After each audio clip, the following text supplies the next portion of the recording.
Hi there guys, time for another Palace preview. They're coming thick and fast, the fixtures are coming through. Yeah, it's time for another preview. It's of course away to Burnley this time. And don't know what to make of this one at this stage. I think it's a game that could go either way. Asked me the question a few weeks ago how I think this game would go, and I would say Palace are going to win it. But Burnley on a really good run of form. They did lose just in their last game 2-0 to Newcastle, which is a little like bump in the road. But apart from that, big win against Brighton, of course, who are dropping like a stone at the moment, and a great win against Spurs.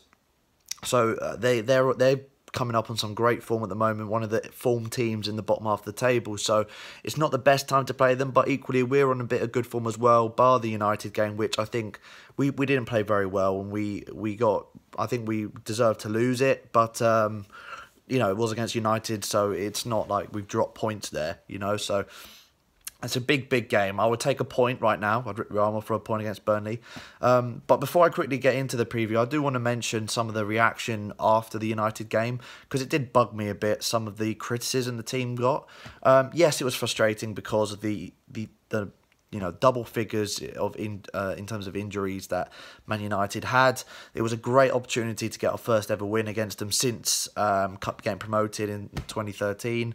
And yeah, we didn't really take that opportunity. Under the lights of Selhurst, I thought we would have done a bit more. The first two goals that we conceded were really poor. In fact, all three could have been preventable, which made it even more frustrating. But you know, for example, the criticism that Roy got and Schlupp got, I think was completely over the top. I do not blame Roy whatsoever for taking off Van Arnold and putting Schlupp at left back when we were 2-1 down with 4 minutes to play.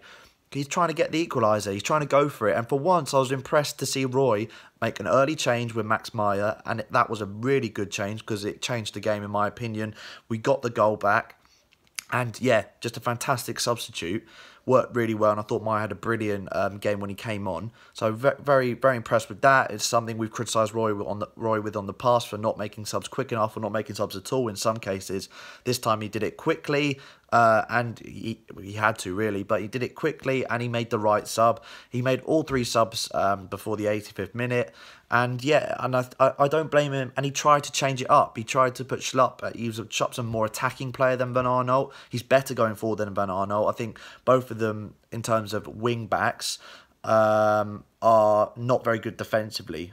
So I think even if Van Arnold was on the pitch, we saw it throughout the game, to be honest. Van Arnold was leaving so much room down that side for Young, or whoever was bombing down that right. It wasn't just that one incident. I think because it was Schlupp and the sub, it kind of blew it out of proportion a bit. So I just wanted to clear that up. I think there was a bit, you know, the criticism was unwarranted in my opinion. I think Roy was trying to change the game. Yes, it was poor defending on all three goals, but it's Man United at the end of the day, and like I said, no points dropped there. It's just a bit disappointing that we didn't put more into it, seeing as the opportunity was there to get something against them. But specifically, Burnley game. The two men really got to watch, I think, are Barnes and Woods at the moment. They seem to be forming a fantastic partnership up front. Barnes is looking very dangerous. And Wood is always going to be a threat in the air. He, of course, scored in this fixture last season. The Boars last game. I remember going there, awful journey up there. Just early kickoff as well. Nightmare. Unfortunately, I will not be at the game tomorrow, guys, so I apologise. There won't be any vlog tomorrow, but I'm sure I'm going to be doing a review or something along the lines of that to talk about the game when it finishes. So there will be some content on it, but unfortunately, I won't be going up tomorrow. So yeah, in my opinion, those are the two key men to watch. Burnley, that with Sean Dyche, they love to play that sort of hard to break down system, sitting deep, or 4-4-2, quite an old-fashioned style of play. And they've got them so much success last year. Different story this year, but now, as I said, they're starting to pick up some form. Defensively, they're keeping more clean sheets. I think a big reason for that's Tom Heaton. Since he's come in, he's been brilliant. He's been probably the form English keeper right now. If you were going to pick an England starting 11 right this moment, and not putting into not bringing into context the World Cup or anything like that, then I think Heaton would be our starting keeper right now. He's been brilliant. So the main way I think we get at Burnley is doing what we do best away from home. Most of our points have come away from home this season, and most seasons that's been the case. We've got to sit deep, counter-attack with pace, which we didn't really do enough against United. We did when we scored. We were brilliant. We were on top. But you wanted to see that throughout the game, not just when we got one back. So we want to try and do that, I think, from the start. Defensively, we're obviously going to be without Sakho. Wan-Bissaka's back, I've heard from Roy in his press conference, which is great. We need him back, even though Ward has done well since he slotted in there. Very reliable man to have. I think I should just do the lineup before I talk any more then. So for me, predicted lineup, Guaita in goal, Wan-Bissaka back from injury. I'd have Dan next to Tompkins in the middle. That's just personal preference. I think Dan... he's a better defender in my mind than Kelly. Kelly's incredibly reliable, and I would not be upset whatsoever if Kelly was in instead of Dan.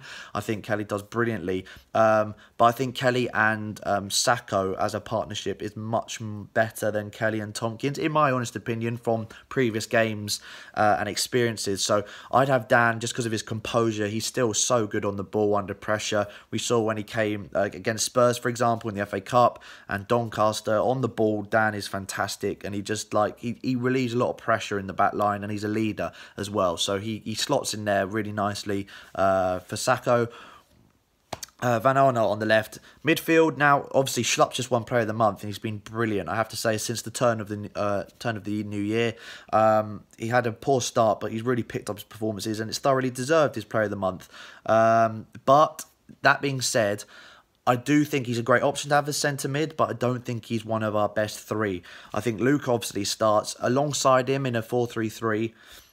I would have Maya after his performance against United, brilliant, and he is so good at being on the half turn, linking the midfield to the attack, driving the ball forward. His link-up play with Wilf, every time he plays, seems to be fantastic. He's one of the few people who can actually read where Wilf is going to go quicker than any other player that we've got. So that purely because of the speed that he plays at and his ability to read the game and link up the play, I think is going to be key to try and break down a team like Burnley. So I'd have him starting and Kouyaté back from injury as well. So that does mean dropping Schlupp, and arguably I think Schlupp will start instead of Maya.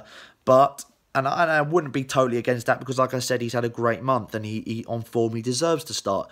But I feel like if we're going to break down a team like Burnley, who are going to sit deep and really make it hard for us to get past them, it'll be I can see it being a 1-0 sort of game, 2-1 at best. I can't see it being really high scoring. I can see it being a really nitty gritty sort of ugly game to watch, and just like some long balls forward, like set pieces are going to be key in this. That's how I see it going. So in that sense, I think that Max Meyer would be the better option ahead of Schlupp, just because we need someone to be able to break down that back line in the midfield.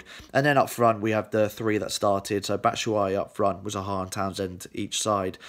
Pretty standard front three, I think, from now to the end of the season, in my opinion, unless something changes with Benteke or Wickham when he comes back. So that would be my lineup. Yeah, guys, I think that as I've kind of mentioned all the key points there, that I think how the game will go. I think it will be a 1-0 either way, or a draw. Not a high-scoring one by any means. I think it will be a case of who can break down the opposition better, and I think we've got the better players to do that. So I think that will, put us in good stead. Yeah, our team is stronger than Burnley's for sure on paper, but what Burnley have is that unity, that you never say die attitude. That's really, and as we saw against Spurs, they really couldn't break them down. And when they're in that mentality with Ben Mee at the back, Tarkowski, those sort of players, it is incredibly hard to break down a team with that mentality and structure. So I can see it being a boring game, a 1-0 either way. But to be honest, if we draw, I won't be unhappy with that. A draw, keep the points ticking along. We'll be on 31 points at that stage, and we'll be a couple of wins from safety with 8 or 9 games left. I can't remember how many games we've got left after this. I think 9. And then, of course, FA Cup is coming up soon, and Brighton is the big one next week. So that's going to be more videos on that, guys. That's obviously we need to get payback on them, and it could be a massive game in terms of survival for both of us. So the Brighton game coming up is huge. So if we get a draw in here and win against Brighton, absolutely everyone would take that. Those are my thoughts on the game. So of course, comment down below, guys, your thoughts on the game. What do you think is going to happen against Burnley? Are we going to get the win, a draw? Your thoughts on our season so far, the starting 11, if you agree with mine and my thoughts. If not, comment below. I'm happy to read them, and I always like to discuss things related to Palace in the comments. So thank you guys for watching. Like, share, subscribe.